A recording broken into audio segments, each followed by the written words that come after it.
તો મિત્રો અમે આવી ગયા હતા ક્ષેત્રમાં અને ક્ષેત્રમાં અમે સાર લેવા ગયા હતા અને સાર લેવા ગયા હતા. મારા ભાઈ પોટકો લેવા આવ્યો હતો. તમે દેખી શકો છો સાયકલ લઈને પોટકો લેવા આવ્યો હતો. જુઓ ખાલી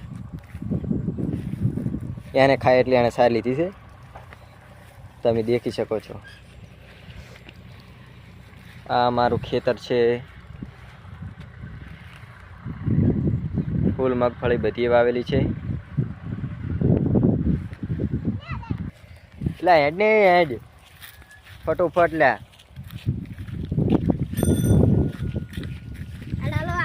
અત્યારે વરસાદની ફૂલ મોસમ છે.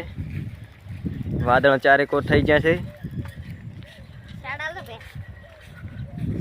પછી સાઈડ તો નહીં મળે.